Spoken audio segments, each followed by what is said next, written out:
Sí. Bienvenidos. El Señor les bendiga a todos los que estamos aquí presentes físicamente y a los que están presentes a la distancia. Maravilloso el Señor, maravilloso.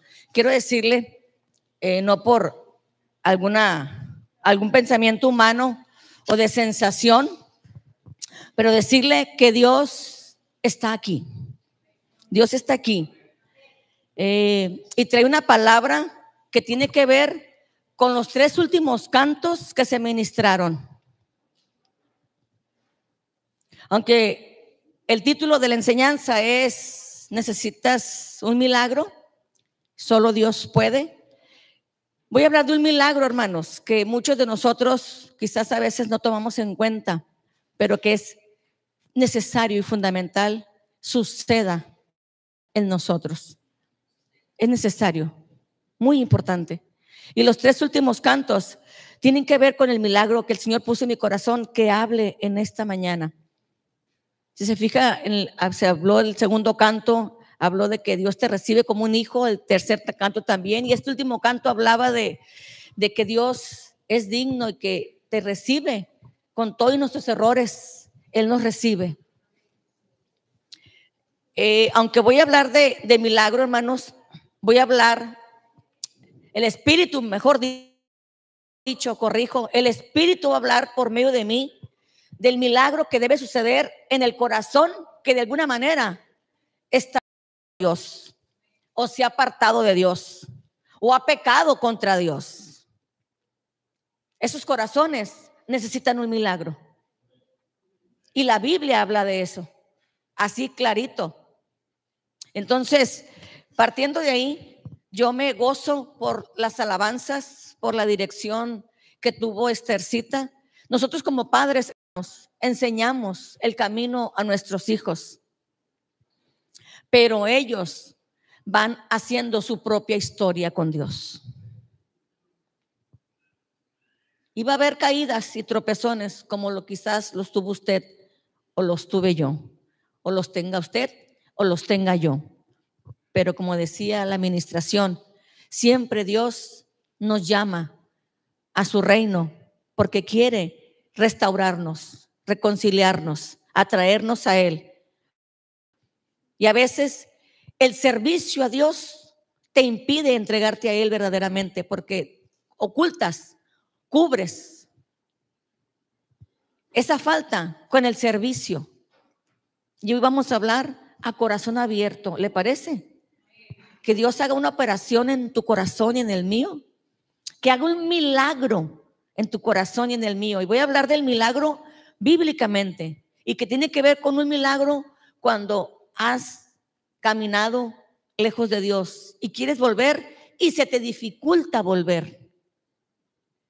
Y estás aquí, pero tienes una gran lucha en permanecer o en conectar.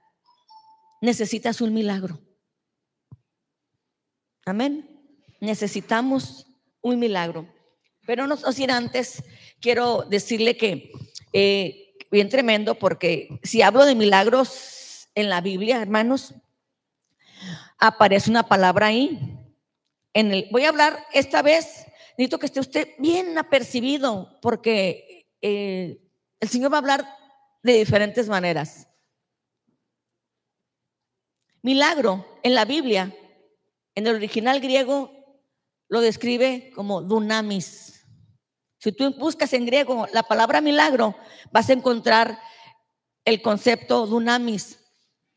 Y si usted lee en Hechos capítulo 2, cuando habla de que vendrá el Espíritu Santo y descenderá con poder, la palabra poder ahí también es la palabra original en griego dunamis. Entonces el milagro, pero no todos los milagros son con dunamis, tienen otros nombres, pero no voy a entrar en esa teología en esta mañana. No se preocupe, no va a ser una predicación teológica. Siempre el Espíritu pone en los pastores una predicación práctica, que usted pueda llevarse un principio de la palabra y lo aplique a su vida. ¿Está de acuerdo?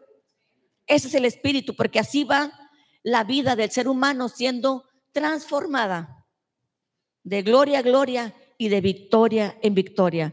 Antes de profundizar en el tema de los milagros que usted y yo necesitamos, en la conversión a Cristo, hermanos. La Biblia habla de ese término de conversión, es un milagro, porque a muchos se nos presenta la predicación de la salvación y no todos tomamos esa decisión de seguir a Cristo. Y usted que lo ha hecho, ha sucedido un milagro en su vida. ¿Por qué? Porque empieza Dios a obrar en su vida y empieza el Señor a moldearte a su imagen y semejanza. Por eso hay veces que va a haber ciertas confrontaciones, porque hermanos, los que estamos grandecitos como yo y que Dios nos llama a su reino, ya con una vida natural formada, van a venir ahí muchas confrontaciones. Si nuestros hijos que fueron formados en la tierra de Gosén, que nacieron en el evangelio del reino, están teniendo sus propias dificultades y encontronazos, ¿con qué? Con sueños, con deseos, con actitudes, con cosas que se ven por ahí que les gustaría practicar, pero que la palabra de Dios los insta a no hacerlo. Todos, ya sea que traigamos historia o que vengamos de un nuevo nacimiento en el evangelio, todos vamos a traer en algún momento de nuestra vida una confrontación. No le huya a la confrontación. No le huyamos a la confrontación, es necesaria. Una persona que nadie le puede decir nada está destinada a que el cambio no suceda en su vida. Tenemos que ser humildes y aceptar el consejo de Dios, la exhortación de Dios, la palabra de Dios, la cual es viva y eficaz y poderosa, que separa los pensamientos, discierne los pensamientos y los separa.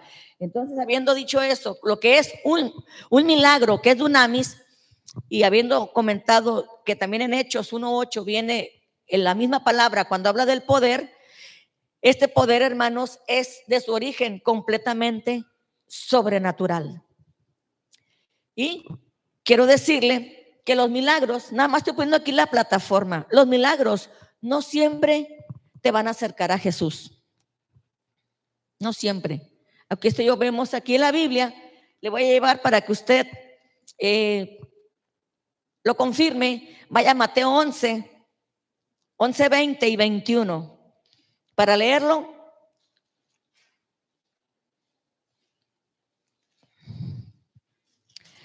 Solamente como una base de que entender que muchas veces Dios hace milagros, pero no siempre los milagros producen acercarse a Jesús. Mateo 11, 20.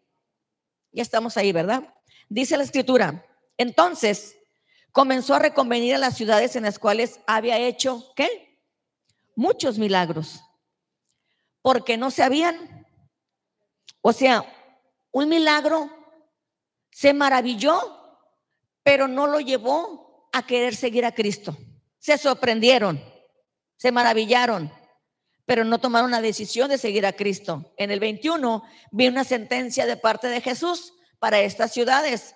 Habla de Ay Corazín, ay de ti Betsaida, porque si en Tiro y en Sidón se hubieran hecho los milagros que han sido hechos en ustedes, tiempo a que se hubieran arrepentido en silicio y en ceniza. O sea, es un milagro, hermanos, es un milagro que tú y yo estemos en Cristo Jesús. Es un milagro que usted y yo hayamos respondido al llamado. Y no es de que nos acostumbremos y nos sentemos, sino que vivamos con este milagro cada día. No quiero pensar, hermanos, alguien que recibe un milagro físico, un milagro de sanidad, un milagro de que se le conceda un favor impresionante, imposible. Así es. Un milagro de la improbabilidad suceda contigo. Dice Eclesiastés en el capítulo 9 que a todos nos ocurre y nos acontece oportunidad y ocasión. Todos tenemos una oportunidad, todos tenemos una ocasión y un momento. Nada más que seamos sabios en cómo usemos bien ese tiempo. Voy a ir al tema que me ocupa. Y cuando les diga el texto bíblico, ustedes van a decir, Ya sé de quién va a hablar. Y esto resultó de una de las hermanas que me compartió. Pedí en la semana que me dieran textos bíblicos para hacer lecciones para esta semana. Ya están ahí las lecciones. Usted la puede llevar para su edificación. Vaya al Salmo 51. Salmo 51, mis amados hermanos. Ahí viene un título donde el rey David, hermanos, en algunas Biblias es más explícito el consejo. Aquí viene una pequeña introducción. En lo que usted le encuentra, le leo la introducción que viene aquí en mi Biblia. Dice en el Salmo 51, arrepentimiento y plegaria pidiendo purificación. Y abajo dice, habla del músico principal, Salmo de David, o sea que lo escribió David, cuando después que se llegó a Betsabé, vino a él Natán el profeta a decirle lo que había hecho. Hermanos, del versículo 1 al 9, vamos a leer un poquito la Biblia. Son pocos los textos, 19 para ser precisa. Del 1 al 9 empieza el rey David con una confesión y una gran contrición. Dice la palabra, ¿ya estamos ahí? Empieza con un: ten piedad de mí, oh Dios, conforme a tu misericordia, conforme a la multitud de tus piedades. Borra mis rebeliones, lávame más y más de mi maldad y límpiame de mi pecado. Y he hecho lo malo delante de tus ojos, para que seas reconocido justo en tu palabra y tenido por puro en tu juicio. He aquí, en maldad he sido formado y en pecado me concibió mi madre. He aquí, dice David, tú amas la verdad en lo íntimo y en lo secreto me has hecho comprender sabiduría. Purifícame con hisopo y seré limpio. Lávame y seré más blanco que la nieve. Hazme oír gozo y alegría y se recrearán los huesos de los abatidos, que has abatido, perdón. Esconde tu rostro de mis pecados y borra todas mis maldades. Es un gran bosquejo para leer si hemos fallado para con Dios. Es una gran palabra. Pero si no se le pone a la lectura de esa palabra espíritu, intensidad, intencionalidad, pasión, genuino arrepentimiento, ten piedad de mí, oh Dios. He fallado, Dios, te fallé. Y cuando tú confiesas y yo confieso, empieza el Espíritu a limpiarnos, hermanos. Y creo que es algo que debiésemos de hacer todos aquellos, porque ¿quién de aquí no hemos fallado? ¿Quién no ha pecado? Y sé que no es una palabra muy emocionante, muy alegre y muy gozosa, pero aquí es el Señor el que manda.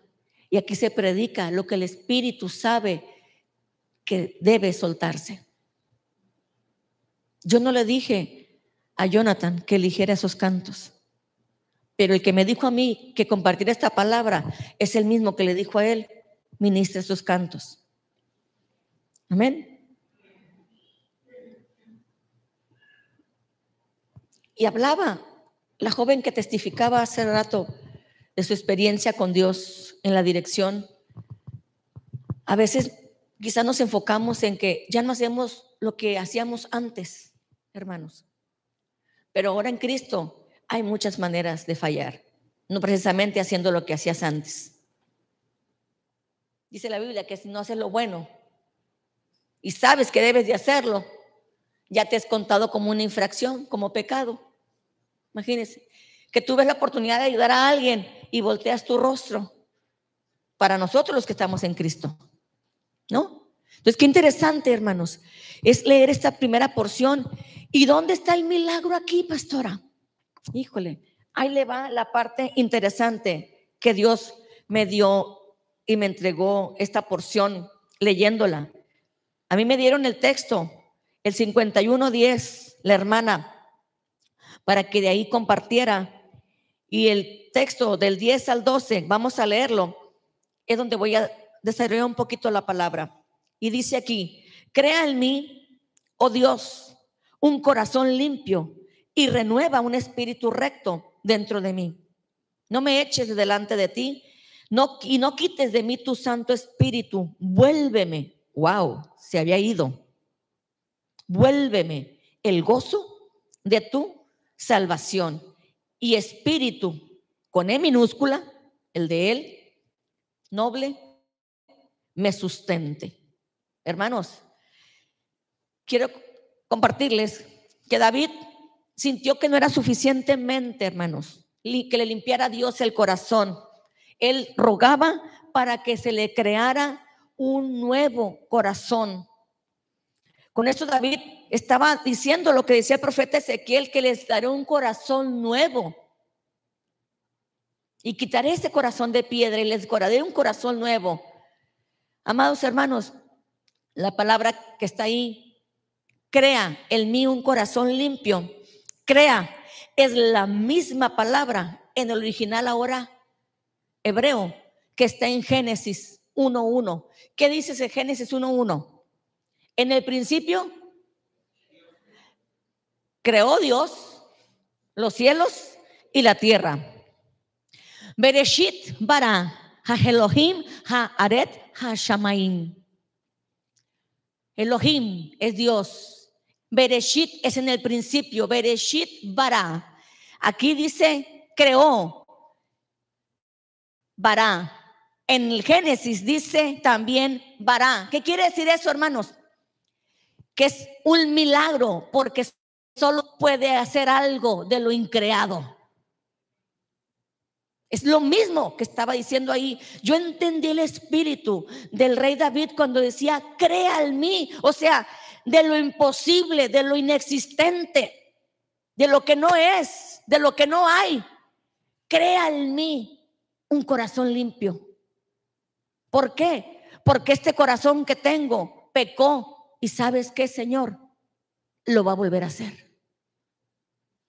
Crea en mí de nuevo, de la nada. Crea en mí un corazón limpio, créalo, porque el que tengo está sucio, está contaminado. He vuelto a caer y yo ya no quiero hacerlo. Pero tú tienes que desearlo. Crea en mí, Dios. Crea en mí. Porque venimos a la iglesia y al poco tiempo ahí anda como que el switch se apagó. No. Eso no puede ser así, porque el cristiano debe de ir caminando de gloria en gloria, de victoria en victoria. ¿Cómo que se me apagó el switch?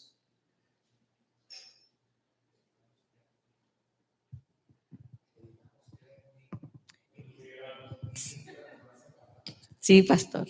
Ahí está el Espíritu Santo, pastor. Eso fue algo, hermanos, que Dios puso en mi corazón. Crea en mí. Crea. Pero fíjese, cuando dice renueva, porque el Espíritu está ahí, pero estaba sucio, manchado, contaminado, y solamente necesitaba una limpiadita. Eso fue lo que se limpió. El Espíritu fue renovado. El Espíritu no se quitó. El Espíritu está ahí. Pero el corazón perverso que tenemos, hermanos, necesita ser creado de nuevo. Amén. Necesita ser creado. Crea en mí, oh Dios, un corazón limpio. ¿Puede usted decirle eso a Dios? Crea en mí, con corazón, con espíritu. Crea en mí. Si has caminado en la falla, en la falta continuamente, dilo: crea en mí. Crea en mí, oh Dios, un corazón limpio. Crea en mí. A lo mejor tu fe ha menguado, a lo mejor tu comunión está estancada, a lo mejor tu vida espiritual no la ves que esté fluyendo y vienes a la iglesia porque tienes firmes convicciones, pero necesitas que Dios ponga su corazón limpio de nuevo en ti. Crea en mí, Dios, crea en mí un corazón limpio. Crea en mí, créalo, Señor, créalo. La creación de Dios implica que Él hace algo donde no había nada, hermanos. Ahí no había nada. Ahí no había nada. Lo escribí aquí. La palabra con la cual comienza esta sección es la palabra hebrea de bará, la cual es utilizada en Génesis 1 para la creación de los cielos y la tierra por Dios. Estrictamente, hermanos, esta palabra describe lo que únicamente Dios puede hacer, crear de la nada. Y con la palabra crear, Él pide nada menos que un milagro. Amén. En un término en el cual solo Dios puede realizarlo. Crea en mí. Pero usted tiene que pedirlo, desearlo, anhelarlo, quererlo. Crea en mí. Si somos conscientes de la debilidad que nos acontece, debiéramos desear fervientemente que Dios cree en nosotros un corazón nuevo. Es como decir, haz un milagro en mí. Crea en mí un corazón limpio, créalo. ¿Por qué? Porque el corazón nuestro de continuo se inclina a lo malo, hermanos. En pensamientos o en acciones. Crea en mí, Dios, un corazón limpio. El deseo genuino de cambiar, hermanos, lo tenemos, pero no la voluntad para hacerlo. El pecado de David lo llevó a sentir que hasta el gozo de la salvación lo perdió. Si usted lee más adelante, él ahí habla del homicidio, confiesa el homicidio, porque habla de que líbrame de los homicidios. Más adelante en el mismo capítulo 51, él lo dice, en el 14, líbrame de homicidios. ¿Por qué? Porque había matado a Urías Eteo, esposo de Betsabé. Y hablaba también del pecado. Se fue a la raíz, hermanos, de su pecado. En pecado me concibió mi madre, porque usted lo ha de saber. El rey David no era hijo legítimo de Isaí y su esposa. Él lo tuvo con otra mujer. Entonces, los pecados de esa relación de Isaí con aquella mujer que no era su legítima esposa, quizás lo alcanzaron, y es por eso que él ahí estaba rompiendo ya con esa maldición. En pecado me concibió mi madre. Dije quizá. Crea en mí. Hermanos, es importante que usted y yo empecemos a abrir los ojos espirituales. Le voy a dar una perla para poner una pausa a esta atención. ¿Se acuerda cuando ya llegó Josué a la tierra prometida y fue y mandó a los hombres a inspeccionar? No voy a hablar de los 12 que hicieron aquello, sino de los 2 que fueron y le trajeron 2 príncipes, porque mandó a 12 príncipes. Mandó a 12 príncipes, hermanos. Y los príncipes trajeron, se pusieron en un hombro, un palo uno y en otro palo, y cargaron ¿un qué? Un racimo de uvas enorme. Hermanos, yo le pregunto a usted, ¿ellos le pidieron al dueño de la viña ese racimo de uvas, o simplemente vieron lo fructífera que era la tierra, agarraron un racimo de uvas para traerlo a enseñar acá a Josué? Eso hicieron. Agarraron algo que no era de ellos. Entonces, ¿en qué se convirtieron ellos? ¿En unos qué? ¿En qué? Ladrones. Hermanos, ahí está una sombra y figura de Cristo. Un ladrón y otro ladrón cargando el fruto de la vid, Cristo. Si usted, hermano, lee la Biblia para que Dios lo sane de su alma, Dios lo va a sanar. Si usted lee la Biblia para encontrar las riquezas de Cristo, usted va a encontrar a Cristo. Si usted lee la Biblia para tener información para pelear con otros, va a tener información para pelear con otros. Depende del espíritu que usted tenga para leer la Biblia. Es el alimento, el sustento, la provisión, la revelación que el Señor le va a dar. Amén. Fue una pausa para que, porque tenía la cara aquí de angustia de alguno con el arrepentimiento y el pecado. Hermanos, es que sin arrepentimiento no hay salvación. Sin arrepentimiento no hay salvación, no hay perdón de pecados. ¿Y qué arrepentimiento para los que ya estamos aquí? Y estamos aquí. Y si seguimos fallando, entonces, y no tienes el gozo de la salvación, y tienes situaciones que te crean más conflicto que beneficio en tu vida y en tu casa, entonces el evangelio es vivo y eficaz. Uno de los peligros, hermanos, que se corre con el testimonio que daba hace rato quien dirigió aquí, es hermanos, que estés orando arduamente y fervientemente por algo sin resultado durante muchísimo tiempo puede crear una frustración. Lo dijo la hermana, pero también ¿sabe qué? El enemigo te puede hacer empezar a hacer dudar de la oración y su eficacia. ¿Para qué oro? Estoy derrame y derrame mis lágrimas y nomás no. ¿Cuál es el fin entonces de la oración? Y te empiezas a decepcionar de la oración. Pero resulta que estamos orando mal. Hola. Y como dijo claramente, si hay algo en lo que estás insistiendo con Dios y tienes mucho tiempo en ello, o sea, regrese. Y como dijo el Salmo 139, examínese, hermano. Autoexamínese, que lo que está usted presentando en la oración quizás sea algo que Dios tiene como una respuesta: silencio. Silencio. Hermanos, a veces el silencio de Dios, le decía el pastor hoy en la mañana, es ensordecedor. A mí me ha pasado. Parece paradójico lo que dije, pero el silencio de Dios a veces es ensordecedor. No escucharlo. Pero sabe, esos son pasos para alguien que Dios lo tiene en un proceso. No te habla. No te habla. Lo lees y lo buscas y no lo encuentras. Sí.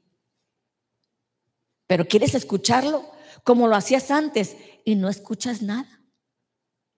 Y lees la Biblia para que la palabra de alguna manera salte y digas tú, ¡ah! Como la otra, en la célula que compartimos el miércoles, que fue esta ocasión, ahí les conté una pequeña perla de Lamentaciones, capítulo 3, 23 o 26 fue por ahí. Yo les decía a los hermanos, todo lo que tú hagas, hermanos, todo, aunque estemos mal, que era mi caso, que estemos mal, pero estemos buscando de corazón, sinceramente a Dios. Ahí estaba yo en ese lugar, tirada, quebrantada en llanto y llorando. Y yo decía, esto que pasó no fue de Dios. La profeta diciendo que eso que había pasado no era de Dios, no es de Dios, no es de Dios. Hace muchos años de eso. Y siempre procuro, después de que paso un tiempo de oración, me siento y leo la Biblia. Y me llevó el Espíritu a empezar a leer Lamentaciones. Hermanos, cuando leo esa porción, les voy a dar esta otra perla y ya vamos a terminar. Vaya conmigo a Lamentaciones, hermanos, para que usted aprenda en cabeza ajena. Y el día que usted quiera hablar con Dios, feloncito, prepárese, porque así le van a hablar también a usted. A como usted le hable a Dios, así Dios le va a contestar.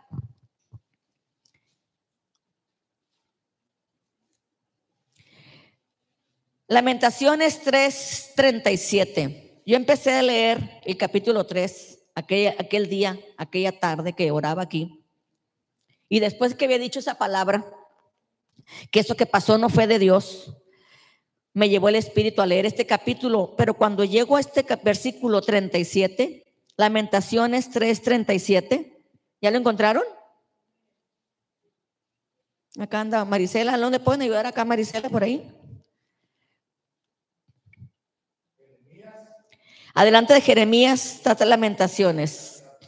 Si usted ya leyó, ya supo que me contestaron, ¿verdad? Que dice, ¿quién será aquel, hermanos, que diga que sucedió algo que el Señor no mandó? Yo estaba sentada, hermanos, leyendo la Biblia, pero cuando leo esa porción, dejé la Biblia a un lado y caí de rodillas, completamente atribulada, porque mi padre me estaba contestando. ¿Te atreviste a decir que eso que pasó no fue mío, hermanos? Aunque sean cosas que no nos agraden y dolorosas y difíciles, ahí está Dios, hermanos. Ahí está Dios permitiéndolo. Y en ese permitiéndolo, también ¿sabe qué? Está sosteniéndonos. Nos está sosteniendo, porque tus fuerzas no son suficientes. Por eso en la oración a veces Dios no te responde, porque lo único que quiere Él es que estés cerca de Él. Por eso en la oración a veces no es respondida, porque es la manera en la que el Señor te tiene cerca de Él, porque es lo que Él quiere, que tú y yo estemos cerca de Él. Amén. Vuelvo a la predicación. Regrésese al Salmo 51, por favor. Ahí es donde viene la enseñanza, hermanos. Cuando el rey David reconoce y le dice, Señor, crea en mí, oh Dios, un corazón limpio y renueva un espíritu recto. Estaba pidiendo el rey David un milagro, hermanos. ¿Alguien aquí necesita que Dios cree tu corazón de nuevo? Gloria a Dios, porque el que lo dijo, lo hará, por cuanto hemos creído. Y que a veces no es solamente, hermanos, estoy hablando de pecado, de una condición de un corazón taciturno, lloroso, triste, como leímos aquí en Lamentación. No es queja, es un lamento, es un corazón que siempre está triste, lloroso, abrumado, acongojado, caminando en las cosas de Dios, pero con una condición en su interior que Dios ve. Y que Dios hoy dice, se terminó esa condición. Se terminó. Viene un corazón nuevo para ti. Hermanos, si la ciencia pone corazones nuevos, que mi Dios Todopoderoso no ponga un corazón nuevo en nosotros. Claro que puede. Claro que puede. Yo lo creo. Yo lo creo. Qué importante es que tengamos esa convicción, porque a través de la fe es que Dios actúa. Yo lo creo. Yo lo creo. Por eso el crea, el vará, crea, está muy ligado a la fe tuya y mía. Yo lo creo, entonces Él lo crea. Yo lo creo, entonces Él lo crea. Yo lo creo, entonces Él lo crea. En contra de ciencia, en contra de pensamiento, de sentimientos, yo lo creo, entonces Él lo crea. Hermanos, es muy triste estar como cristianos con un vasto conocimiento de Dios, pero con un espíritu apocado, abatido, acongojado, triste. Tenemos que tener gozo. Tenemos que tener gozo. Por eso es, ¿cómo estaba el rey David? Estaba agüitado, hermanos. Sí, fiel en Dios, creyendo en su palabra, en sus promesas, pero había una condición en su corazón. Estaba agüitado, estaba triste. estaba congojado. Eso no es vida. Por eso él decía: vuélveme el gozo, vuélveme el gozo, vuélveme el gozo. El gozo vuelve cuando el corazón crea a Dios algo nuevo en nosotros. Esa tela, esa tristeza, ese pensamiento que nos invade, esa nube oscura que nos cubre, se desaparece, hermanos. Y empezamos a tener fe, a tener esperanza, a tener de nuevo pasión, fe, propósito. Vuelve, vuelve. No podemos vivir como cristianos con rigidez, con rectitud, con inamovilidad. Tiene que estar todo en un conjunto. La fe, pero no estoy hablando de que estemos como locos, peligrosos, manifestando cosas. Ya vivimos eso, hermanos. Pero también podemos irnos al otro extremo de ahora. Ya no voy a estar aquí tranquilo, calmado. Antes me retorcía, brincaba, saltaba y no pasaba nada. Pero ahora estamos yéndonos al otro extremo, quizá, donde no permitimos expresar el gozo de Dios. El gozo, sonrisa, alegría, contentamiento, gratitud, esperanza. ¿Usted cree que yo tengo esperanza? Tengo fe, hermanos. Tengo gozo.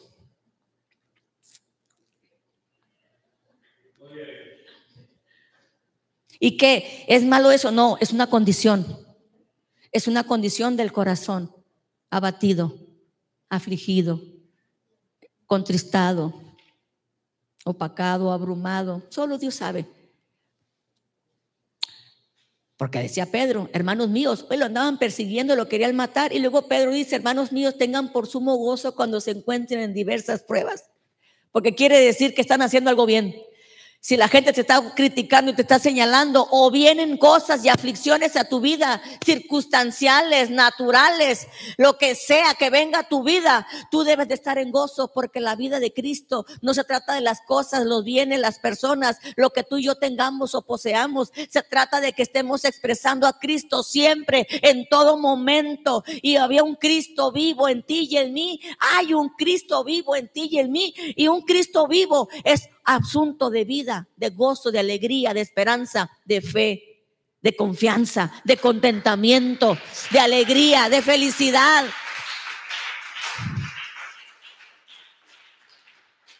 Es importante que operemos en el Espíritu y permitamos que el Espíritu obre en nosotros. Voy a anticiparle la próxima predicación de lo que Dios me ha dado. ¿Sabía usted? Vuelvo con Josué. Le dijo el Señor: cuando se abra el río, vas a poner ahí 12 piedras. Puso ahí en el río 12 piedras. Ahí están, en el río Jordán. Esas 12 piedras, hermanos, simbolizan un altar. En ese río Jordán, nomás le voy a dejar a usted esa tarea: eche cabeza cuántos eventos significativos, maravillosos han sucedido, todos y cada uno de ellos orquestados por Dios. En un altar, con un altar, hermanos, el fuego se enciende. Con un altar, una hacha flota. Con un altar, un leproso es sanado. Por eso no era el río que tuviera un poder. No, se hizo un acto espiritual simbólico en ese lugar, y eso representa un altar. El río Jordán está bendecido por Dios desde que Josué lo cruzó, porque ahí levantó un altar a Jehová, hermanos. Entonces, mantén el altar de Dios vivo en tu vida, en tu corazón, porque en un altar encendido siempre va a haber maravillas y bendiciones de parte de Dios. Pero no voy a hablar ahorita de eso. ¿Qué es lo que Dios pide de ti, hermanos? Leemos el 16, porque dice el rey David: porque no quieres sacrificio, que yo lo daría. No quieres holocausto, ¿no? Los sacrificios de Dios son el espíritu quebrantado Jonathan, pasen muchachos y escoge de una de las dos canciones. Aquí me acordé la palabra que viene aquí. Porque el corazón, léalo conmigo, al corazón contrito y humillado no despreciarás tú.